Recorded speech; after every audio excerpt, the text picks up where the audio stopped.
हाँ जी बच्चों, अब हमारा टॉपिक है न्यूटन्स लॉ ऑफ कूलिंग। क्या कहता है न्यूटन्स लॉ ऑफ कूलिंग? बड़ा ही सिंपल कंसेप्ट है। अभी हमने थोड़ी देर पहले भी ये पढ़ा कि जब हीट फ्लो होती है एक बॉडी से दूसरी बॉडी की तरफ, तो हाई टेम्परेचर से लोअर टेम्परेचर की तरफ, तो टेम्परेचर डिफरेंस के डायरेक्टली प्रोपोर्शनल है कि कितना हीट फ्लो करेगा। Yes sir. Newton's law of cooling भी अप्रोक्सीमेटली इसी पॉइंट को कैरी करता है। न्यूटन्स लॉ ऑफ कूलिंग ये कहता है कि 1 यूनिट टाइम में जो लॉस ऑफ हीट होगा, जो बॉडी हॉट बॉडी है उससे हीट लॉस होगी ना। अरे भाई उसका हीट कम होएगा ना। यस तो सर। हीट लॉस हो गया। Yes sir. हीट लॉस एक यूनिट टाइम में, 1 यूनिट टाइम में यानी 1 सेकेंड टाइम में कितना हीट लॉस होगा, वो इस बात के डायरेक्टली प्रोपोर्शनल है कि टेम्परेचर डिफरेंस कितना है सिस्टम और सराउंडिंग्स में। सिस्टम और सराउंडिंग्स। सिस्टम कौन है? बॉडी। सिस्टम कौन है? बॉडी। ये मान लीजिए कोई बॉडी है जिसके अंदर जो हॉट बॉडी मान लीजिए आप, हॉट बॉडी, और ये आपके पास हो गया सराउंडिंग्स। बॉडी को छोड़कर जो कुछ भी है वो सराउंडिंग्स हो गया। क्लियर? Yes sir. अब इसमें से जो हीट बाहर जाएगी, मान लेते हैं कि इसमें से क्यू हीट बाहर गई या डी क्यू हीट बाहर गई, कितने टाइम में? डी टी टाइम में। तो D Q by D T rate of loss of heat, rate of loss of heat directly proportional होता है टेम्परेचर डिफरेंस। डायरेक्टली प्रोपोर्शनल है टेम्परेचर डिफरेंस की। टी किसका टेम्परेचर है? हॉट बॉडी का। और टी नॉट किसका टेम्परेचर है? सराउंडिंग्स का। समझ आई बात करनी है? Yes sir. बस यही लॉ है। तो लिखिए न्यूटन्स लॉ ऑफ कूलिंग क्या कहता है? According to this law, according to this law, the rate of loss of heat by a hot body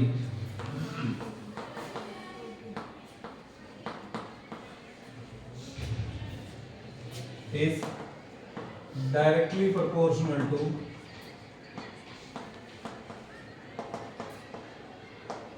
the temperature difference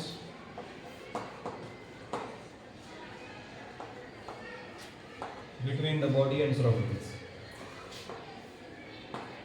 Between the body and surroundings. बोलो बच्चे, बात समझ आई कि नहीं है? Yes sir. यानी हम ये कह सकते हैं that is, ध्यान देना बेटे, minus D Q by D T. Why minus? क्योंकि जब हीट लॉस होता है तो टेम्परेचर कम होता है। हीट लॉस होने से टेम्परेचर कम होता है। That's why minus. Directly proportional to T minus T. Directly proportional to T minus T. कोई डाउट किसी बच्चे को? No sir. जब हम ये प्रोपोर्शनैलिटी हटाएंगे तो क्या लगेगा? एक कांस्टेंट। तो हमने मान लिया कि एक कांस्टेंट लगा दिया स्मॉल के। क्या कांस्टेंट लगा दिया हमने? स्मॉल के। ये आपके पास हो गया प्रोपोर्शनैलिटी कांस्टेंट। कैसा constant? Proportionality constant. Any doubt to anybody? No sir. ठीक है जी। अब एक बात बताओ बेटे, अगर इस बॉडी का जो भी हॉट बॉडी, जो भी सिस्टम है, व्हाटएवर जो भी है, लिक्विड है, सॉलिड भी हो सकता है, अगर इसका मास m है, मास कितना है? m। और स्पेसिफिक हीट c है। स्पेसिफिक हीट क्या है? c। स्पेसिफिक हीट क्या होता है बेटे?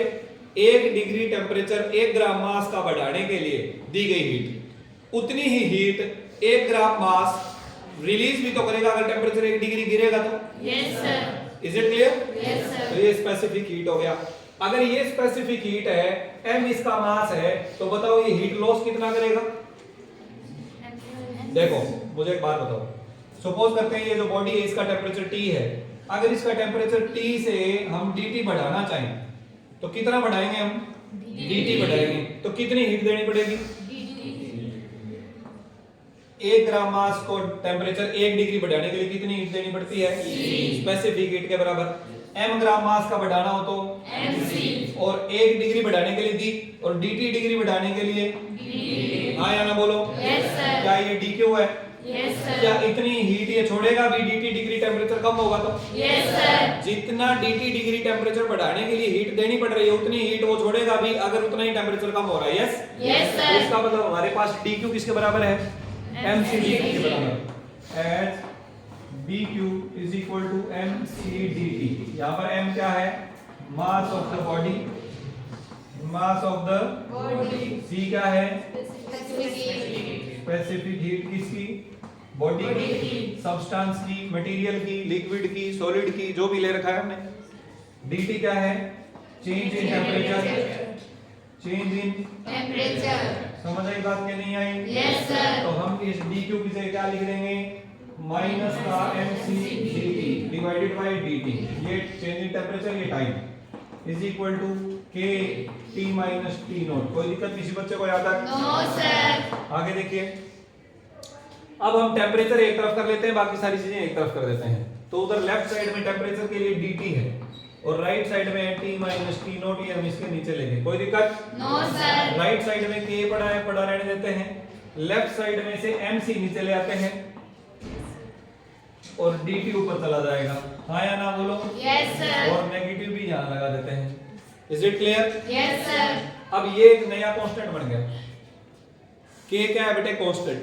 m क्या है, मास कांस्टेंट। c क्या है, स्पेसिफिक हीट कांस्टेंट। तीन कांस्टेंट की गुणा भाग करेंगे तो एक नया कांस्टेंट बन जाएगा। Yes sir. जैसे मान लो कि 2 गुणा में 4 भाग में 4 क्या बन जाएगा, या 2 गुणा में 4 भाग में 6, एक नया कांस्टेंट बन जाएगा ना। Yes sir. तो हमने इसको बदल के कुछ और लिख देते हैं, dt by t minus t naught is equal to capital K into dt, जहां पर capital K small k by mc के बराबर है। Here capital K is equal to small k by mc, यानी एक नया कांस्टेंट बना दिया हमने। क्या बना दिया एक नया कोई दिक्कत कांस्टेंट। किसी बच्चे को? No sir. अब हम क्या करेंगे, इसका इंटीग्रेशन करेंगे। अब क्या करेंगे इसका integration. Integrating both sides we get, integrating both sides. Integrating both sides we get. तो देखो बेटे, जब आप इसका इंटीग्रेशन करोगे, dx by x का इंटीग्रेशन क्या होता है, log of x, natural log बोलेंगे इसे, log जिसका बेस e। आपको ये तो पता है ना, 2 टाइप का लॉगरिथम होता है, यस सर। एक नेचुरल log जिसका बेस e होता है, एक एक बेस जिसका टेन वाला base log, है ना? Yes sir. जब इंटीग्रेशन से log आता है वो नेचुरल log आता है। तो log dx by x का इंटीग्रेशन log x, तो dt by t का integration log of t। Yes sir. ये आ जाएगा बच्चे natural log of t, t यानी t माइनस t नॉट। ये भी तो टेम्परेचर की तो वैल्यू है ये। Yes sir. तो ऊपर change in temperature by temperature, इसका इंटीग्रेशन करेंगे तो log ऑफ टेम्परेचर आएगा yes sir. Is equal to minus k, तो कांस्टेंट है, dt का इंटीग्रेशन t, dt का इंटीग्रेशन टी। जब दोनों साइड इंटीग्रेशन करते हैं तो एक इंटीग्रेशन कांस्टेंट लगता है c। जब आप कोई भी इक्वेशन को दोनों साइड इंटीग्रेट करते हो तो एक इंटीग्रेशन कांस्टेंट लगता है बेटे। क्लियर हो गया? Yes, तो sir. यहाँ पर c क्या है, इंटीग्रेशन कांस्टेंट है। Here c is integration constant. Integration constant. कोई दिक्कत? No sir.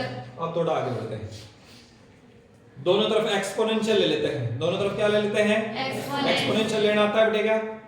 जैसे जोड़ घटा गुणा भाग हम कर सकते हैं अपनी मर्जी से। मान लो x बराबर y है, इधर ध्यान देना, मान लो x और y बराबर है, तो हम दोनों तरफ 2 जोड़ दें तो कोई दिक्कत है क्या? No sir. दोनों तरफ 4 घटा दें तो कोई दिक्कत है क्या? No sir.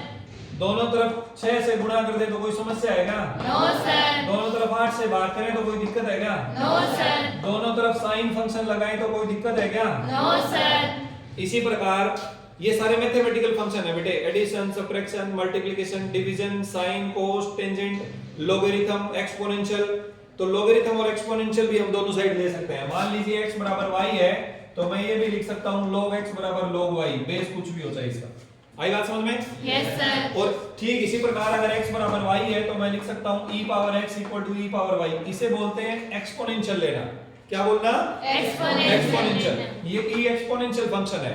जैसे log फंक्शन है, जोड़ घटा गुणा भाग फंक्शन है, साइन कोस फंक्शन है, वैसे ही एक्सपोनेंशियल फंक्शन है, इसे e से लिखा जाता है। और इसका तरीका ये होता है कि जो भी दोनों साइड इक्वेशन में लिखा हुआ था वो e की पावर में चला जाता है। जब हम एक्सपोनेंशियल लेते हैं तो वो कहां चला जाता है, e की पावर में चला जाता है। क्लियर हुआ? Yes sir. कहां पहुंच गए हम? ये रहा। तो अब क्या करेंगे, इसका इंटीग्रेट एक्सपोनेंशियल लेंगे दोनों side, taking exponential both sides, taking exponential both sides. Exponential both sides we get. तो हमें क्या मिलेगा, इधर इसका एक्सपोनेंशियल देखो बेटे, इसे हम लिखेंगे e power log base e t minus t not. समझ आई बात? यस ये सर। जो एक्सपोनेंशियल की पावर नेचुरल log होता है ना, ये 1 होता है। एक्सपोनेंशियल की पावर नेचुरल लॉग क्या आता है 1 और ये जो है जो लोगरिथम जिस पर लिया गया है वो यहाँ आगे आ जाता है। तो जब हम इसका लोगरिथम लेंगे सॉरी एक्सपोनेंशियल लेंगे तो यहाँ बचेगा सिर्फ t माइनस टी नॉट। क्या बचा only t minus t naught क्योंकि एक्सपोनेंशियल की पावर नेचुरल लॉग ये 1 हो गया। Clear yes sir is equal to इधर ये सारा का सारा पावर में चला गया माइनस के टी प्लस सी। देखो बेटे x बराबर y होता है एक्सपोनेंशियल लेने पर e की पावर x बराबर e की पावर y हो जाता है। yes sir तो ये हो गया e की पावर ये बराबर e की पावर ये। जब e की पावर ये लेंगे तो e पावर log 1 हो जाता है t माइनस टी नॉट अकेला बचा। क्लियर हुआ yes sir और इधर ये सारा पावर में चला गया। क्लियर है कि नहीं है yes sir वेरी गुड। हाँ जी अब देखो बेटे इसे कैसे लिख सकते हैं। अब हम इसे लिख सकते हैं t minus t naught is equal to e की पावर माइनस के टी अलग इंटू e की पावर c अलग। ऐसे लिख सकते हो क्या yes sir कोई दिक्कत किसी बच्चे को no sir ठीक है जी। अब e की पावर c फिर से कांस्टेंट बन गया। yes sir देखो c कांस्टेंट है ना yes और sir एक्सपोनेंशियल की कोई कांस्टेंट पावर लेंगे वो एक नया कांस्टेंट बन जाएगा। तो Yes, इसे हम sir. लिख देते हैं some constant c into e power minus k KT। ये c किसके बराबर है यहाँ पे c बराबर है बेटे e की पावर c के। ये c छोटे वाला है ये c बड़ा लिख दिया हमने कोई नया कांस्टेंट c डैश भी लिख सकते हो आप चाहो। तो हमारे पास क्या आ गया t minus t naught is equal to c e power minus k t. हाँ या ना बोलो yes sir यहाँ तक आप बच्चों को बात समझ आई कि नहीं आई Yes, sir. तो यहाँ से हम क्या बता सकते हैं कि जो टेम्परेचर डिफरेंस है वो किसके बराबर है किस किस में सिस्टम और सराउंडिंग्स में। हाँ जी समझ आया बच्चों क्या yes sir तो ये न्यूटन्स लॉ ऑफ कूलिंग का मैथमेटिकल इक्वेशन है। ये क्या है न्यूटन्स लॉ ऑफ कूलिंग का Mathematical equation। आप इन सभी को ही कह सकते हो। ये भी मैथमेटिकल फॉर्म है न्यूटन्स लॉ ऑफ कूलिंग का। आप इसे भी कह सकते हैं इसे भी कह सकते हैं इसे भी कह सकते हैं और इसे भी कह सकते हैं but finally this is mathematics form of Newton's law of cooling. बताओ कोई दिक्कत है किसी बच्चे को no sir अब हम यहाँ से दो बातें लेकर चलेंगे उन दोनों इक्वेशन से दो ग्राफ बनाएंगे। एक इसे इक्वेशन नंबर 1 बोल देते हैं इसे इक्वेशन नंबर 2 बोल देते हैं। ठीक है जी okay sir पहले इक्वेशन नंबर 1 से देखते हैं। किससे देखते हैं Equation इक्वेशन number नंबर 1 से। मैं इक्वेशन 1 आपको यहाँ लिख इसके बराबर में एक इक्वेशन लिख देता हूँ y is equal to mx plus c। y is equal to mx plus c y कोई एक फंक्शन है जो x के चेंज होने से चेंज होगा c कांस्टेंट है m स्लोप है। Yes, ये sir. स्ट्रेट लाइन की इक्वेशन होती है पढ़ रखी होगी आपने yes sir this is equation of slope straight line. अगर हम x और y के बीच में ग्राफ बनाएं x और y के बीच में ग्राफ बनाएं। इधर x लें और इधर y लें तो ये ग्राफ कैसा होगा like this. yes sir understood और नॉट yes sir c आपके पास पॉजिटिव कांस्टेंट है पॉजिटिव इंटरसेप्ट है। अगर c की वैल्यू 0 होगी तो ग्राफ यहां से शुरू हो जाएगा 0 से। समझ आया कि नहीं आया yes sir अब हमारे इस इक्वेशन नंबर 1 में y की जगह किसने ले रखी है log of t minus t not ने। ये तो आ गया y की जगह। क्लियर हुआ yes sir और m की जगह ले रखी है माइनस k ने। m की जगह किसने ले रखी है minus k और x की जगह ले रखी है t ने और c की जगह c है। यानी अगर एक तरफ हम log t minus t not ले और एक तरफ हम t ले टाइम वाला तो दोनों के बीच में ग्राफ स्ट्रेट लाइन आएगा पहली बात। दूसरी यहाँ पॉजिटिव स्लोप थी इसलिए ग्राफ बढ़ती हुई स्लोप का है यहाँ नेगेटिव स्लोप है तो ग्राफ ऐसा आएगा। क्लियर हुआ तो अगर मैं y की जगह ले लूं log t minus t not और x की जगह ले लूं टाइम तो हमारे पास ये जो ग्राफ है बच्चों ये ऐसा आएगा। इज इट क्लियर और नॉट yes sir और इसकी स्लोप है माइनस के। इसकी स्लोप क्या है minus k कोई दिक्कत किसी बच्चे को no sir तो ये ग्राफ कहां से आया इक्वेशन नंबर 1 से। अंडरस्टूड और नॉट yes sir ठीक है जी। तो ये ग्राफ आ गया आपका log of t minus t not के और टाइम के बीच में। एक और ग्राफ हम देख सकते हैं एक्सपोनेंशियल का ये वाला। यहां से देखिए अगर हम इस वाली इक्वेशन की बात कर लें सपोज इसे इक्वेशन नंबर 2 बोल देते हैं 3 इसे बोल देते हैं। ठीक है एक तरफ है t माइनस टी नॉट यानी टेम्परेचर डिफरेंस और दूसरी तरफ है टाइम। अगर टाइम और टेम्परेचर डिफरेंस के बीच में ग्राफ बनाए यानी अगर मैं यहां से log हटा दूं चलो इसको पढ़ा रहने देते हैं ग्राफ को इधर ले लेते हैं अपन t माइनस टी नॉट और इधर क्या ले लेते हैं बच्चों टाइम। तो जैसे जैसे टाइम बढ़ेगा एक्सपोनेंशियल की नेगेटिव पावर बढ़ेगी वैसे इसकी वैल्यू टोटल में घटती जाएगी। Is it clear yes sir देखो अगर तो एक्सपोनेंशियल की पावर होती है प्लस मान लीजिए e पावर x है, तो इसका ग्राफ कैसा बढ़ता है बच्चों? ऐसे बढ़ते हुए, लाइक दिस। और अगर e पावर माइनस x है तो इसका ग्राफ ऐसे घटते हुए बढ़ता है। Is it fine? Yes, तो sir. इसका ग्राफ कैसे बढ़ेगा बच्चों? Like this. घटता हुआ। इससे क्या पता चलता है कि जब टेम्परेचर डिफरेंस ज्यादा है, देखो ये वाली वैल्यू ज्यादा है ना, ये टेम्परेचर डिफरेंस दिखा रहा है ऊपर, तो ये टेम्परेचर डिफरेंस ज्यादा है। जब टेम्परेचर डिफरेंस ज्यादा है तो rate of loss of heat ज्यादा होता है। क्लियर? Yes. मतलब कम टाइम में ज्यादा ठंडा होता है। और जैसे जैसे टेम्परेचर डिफरेंस कम होने लगता है वैसे वैसे rate of loss of heat कम होने लगता है, यानी स्लो प्रोसेस हो जाता है कूलिंग का। कूलिंग का प्रोसेस क्या हो जाता है? Slow. समझ आई बात? Yes, sir. मान लीजिए एक बाल्टी पानी भर के रखते हैं हम गर्म पानी का, जब वो ज्यादा गर्म होता है, आजकल का सीजन विंटर सीजन चल रहा है, बहुत जल्दी जल्दी पानी ठंडा होगा। लेकिन जब वो गुनगुना हो जाता है, नॉर्मल सा गर्म रहता है, तो आप देखते हैं बहुत स्लोली ठंडा होता है। फिर इसका क्या कारण है? ये न्यूटन्स लॉ ऑफ कूलिंग से आप समझ पाएंगे कि जब टेम्परेचर डिफरेंस ज्यादा है तब rate of loss of heat भी ज्यादा है, ज्यादा हीट लॉस होगा यूनिट टाइम में। और जब टेम्परेचर डिफरेंस कम हो जाएगा तो कम हीट लॉस होगा। हाँ या ना बोलो? Yes, sir. तो जब आप टेम्परेचर डिफरेंस का टाइम के साथ ग्राफ बनाएंगे तो ये क्या आएगा? डिक्रीजिंग ऑर्डर में आएगा। एक्सपोनेंशियली डिक्रीजिंग कह सकते हैं आप इसे। क्या कह सकते हैं? Exponentially decreasing. Any doubt to anybody? No, sir. तो ये था बच्चे Newton's law of cooling. Newton's law of Cooling. एक छोटी सी बात मैं आप बच्चों को एडिशनली बताना चाहता हूँ, मेरे दिमाग में आया कि कल हम स्टेट चेंज की बात कर रहे थे, लेटेंट हीट की हमने बात करी, latent heat of fusion, latent heat of vaporisation, इसकी बात करी। एक चीज वहां हमारे दिमाग से निकल गई जो हमने डिस्कस नहीं करी, सब्लिमेशन।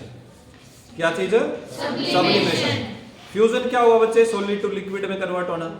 वेपोराइजेशन क्या हुआ? लिक्विड टू गैस में कन्वर्ट होना।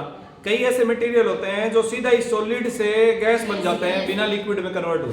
तो इस प्रोसेस को बोलते हैं sublimation. Sublimation is the process of conversion of a solid directly into gas without changing into liquid state. आई बात समझ में? Yes, sir. On heating. तो ऐसे कौन से मटेरियल होते हैं जैसे कि Naphthalene. नेप्थलीन, कपूर, कपूर को क्या बोलते हैं? कैम्फर शायद है ना, कैम्फर बोलते हैं। नमक NaCl, ये इन सारी चीजों को जब हम गर्म करते हैं तो ये बिना लिक्विड स्टेट में कन्वर्ट हुए डायरेक्टली किस में चेंज हो जाते हैं? गैस में कन्वर्ट होते हैं। बोलो कोई दिक्कत है? No, sir. बस सब्लिमेशन क्या होता है ये मैंने आपको बता दिया, और जो मटेरियल सब्लिमेशन शो करता है उसे सबलाइन बोलते हैं। डाउट? Yes. No, sir. कोई डाउट? No, sir. इसके साथ ही हमारा थर्मल प्रॉपर्टीज ऑफ मैटर खत्म होता है। अगली क्लास में हम शुरू करेंगे थर्मोडायनेमिक्स। क्या शुरू करेंगे? Thermodynamics.